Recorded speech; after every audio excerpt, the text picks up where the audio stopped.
ಹಬ್ಬದನ್ನ ಈ ಥರ ಆಗ್ಬಿಡ್ತಾ. Hi hello ಎಲ್ಲರಿಗೂ ನಮಸ್ಕಾರ, welcome to my mini vlog. ಇವತ್ತು ಯುಗಾದಿ ಹಬ್ಬ ಆಗೋದ್ರಿಂದ ಬೆಳಗ್ಗೆ ಎದ್ದು ಪಟ ಅಂತ ರೆಡಿಯಾಗಿ ನಾನು ವರ್ಷವೂ ನಮ್ಮ ಅತ್ತೆಯರ ಮನೇಲೇ ನಾನು ಯುಗಾದಿ ಹಬ್ಬ ಮಾಡೋದು. ನಮ್ಮ ಮನೇಲಿ ಯಾವ ಹಬ್ಬನೂ ಮಾಡಲ್ಲ.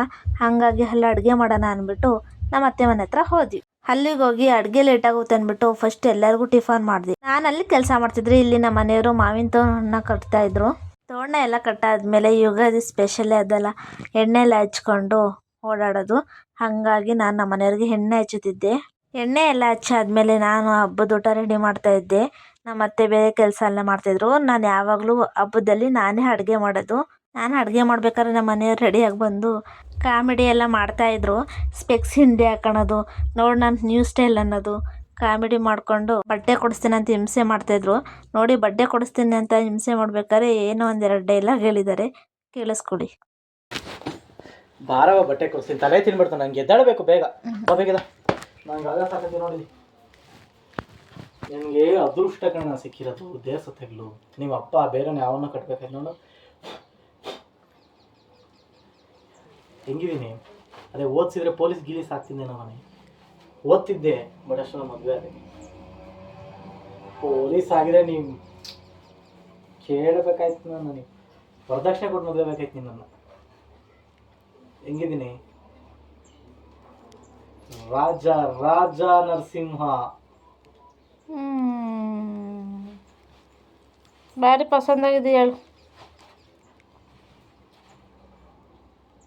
ಅದು ನಾನು ತರಿಸಿದ್ದಕ್ಕೇನೋ ಸರಿ ಆಯ್ತು. ನಿಂಗೆ ಇಟ್ಕೊಂಡು ಮಿಡುಕ್ತಿದೀಯಾ?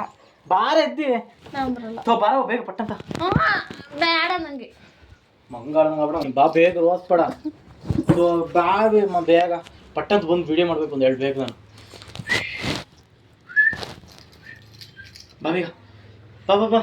ನಿಂಗಾಡ್ತಿದೀಯ ಅವತ್ತು? ಹೆಂಗ ಅನಿಸ್ತಿದೆ ಅಲ್ಲಿಂದ ನಿನ್ಸತಿ ನೀನು ಹೊಟ್ಟೆ ತೋರಿಸ್ಬೇಕು ಅಂತ ಯಾಕೆ ಬಂದೆ?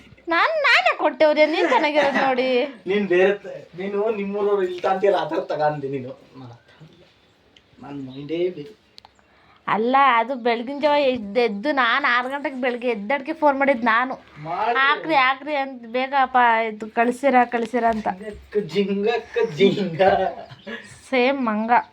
ಬಾರ ಬೇಗ, ಮಂಗನ ಪಿಂಗನು ಬಾ. ನೋಡ ಇರ್ಲಿಲ್ಲೇ, ಎಲ್ಲಿಂದ ಎಲ್ಲಿ ಬಿದ್ದೈತೆ ನೋಡು ಹೂವ. ಎಲ್ಲಿ? ಅಲ್ಲಿಂದ ಹೂವ ಇಲ್ಲಿಗೆ ಬಿದ್ದೈತೆ ಹೂವ. ಹಿಂಗ ನೀವು ಪೂಜೆ ಮಾಡಿದ್ರೆ ನನ್ನ ತಾಯಿ ಆಶೀರ್ವಾದ. ನೋಡಲಿ, ಅದು ರಾಘವೇಂದ್ರ ಸಂಸ್ಥೆ ಅದ್ರ ಮೇಲೆ ಇಕ್ಕಿದ್ದು. ಕಾಯಿ ಮೇಲೆ ಇಕ್ಕಿರೋದು ಎಲ್ಲಿಗೆ ಎಸ್ತೈತೆ ತೆಗ್ದು ಹೂವ.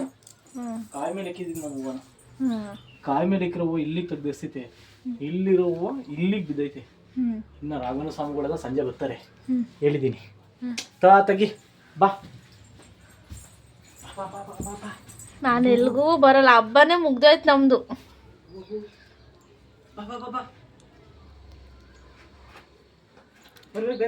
ಲಾಸ್ಟಿಗೂ ಬಿಡಲಿಲ್ಲ, ಕರ್ಕೊಂಡೋದ್ರು ಬಟ್ಟೆ ಕೊಡ್ಸಕ್ಕೆ. ಬಟ್ಟೆ ತಂದ್ರು, ಬಟ್ಟೆ ಇಕ್ಕೊಂಡ್ಲಿಲ್ಲ ನಾನು. ಇವು ಹೊಸ ಬಟ್ಟೆನೇ, ಹಳೆ ಬಟ್ಟೆ ಅಲ್ಲ. ಬಟ್ ಗಲೀಜಾಗುತ್ತೆ ಅಂತ ಫಸ್ಟ್ ಈ ಔಟ್ಫಿಟ್ ಹಾಕೊಂಡಿದ್ದೆ. ಹಿಂದೆ ಅಲ್ಲೇ ಇದೆ ನೋಡಿ, ತಂದು ಅಲ್ಲೇ ಹಾಕಿದೀನಿ. ಯಾಕೋ ಇವತ್ತು ಇಕ್ಕೊಳಕ್ಕೆ ಇಂಟ್ರೆಸ್ಟ್ ಇರಲಿಲ್ಲ, ಅದಕ್ಕೆ ಬಟ್ಟೆ ಇಕ್ಕೊಂಡಿಲ್ಲ. ಯಾಕೋ ಗೊತ್ತಿಲ್ಲ, ಇವತ್ತು ನಮ್ಮ ಮನೇಲಿ ಫುಲ್ ಖುಷಿಯಾಗಿದ್ರು. ಅದು ನೋಡೋಕ್ಕೆ ಚಂದ, ಒಳ್ಳೆ ಕಾಲು ಎಳ್ಕೊಂಡು ಹೆಂಗ್ ರೇಗಿಸ್ಕೊಂಡು ಓಡಾಡ್ತಿದ್ರು ಗೊತ್ತಾ. ನನಗೆ ಮನೆಗೆ ಬರ್ಬೇಕಾದ್ರೆ ನಮ್ಮ ಮನೆಯವ್ರು ಒಂದು ಸೋಡಾ ಕುಡಿಬೇಕು ಅಂದರು.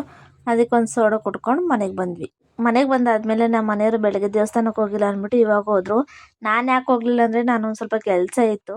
ಅವರೇ ಕ್ಲಿಪ್ಪಿಂಗ್ ತಗೊಂಬಂದ್ರು. ಇವತ್ತು ಗುರುವಾರ ಆಗೋದ್ರಿಂದ ಫುಲ್ಲು ರಶ್ ಆಗಿತ್ತು. ದೇವ್ರ ದರ್ಶನ ಮಾಡ್ಕೊಂಡು ಮನೆಗೆ ಬಂದರು. ಈ ವ್ಲಾಗ್ ಇಲ್ಲಿಗೆ ಎಂಡ್ ಮಾಡ್ತಿದ್ದೀನಿ. ಪ್ಲೀಸ್ ನನ್ನ ಯೂಟ್ಯೂಬ್ ಚಾನಲನ್ನು ಸಬ್ಸ್ಕ್ರೈಬ್ ಮಾಡ್ಕೊಳ್ಳಿ, ನನಗೆ ಸಪೋರ್ಟ್ ಮಾಡಿ. Thank you.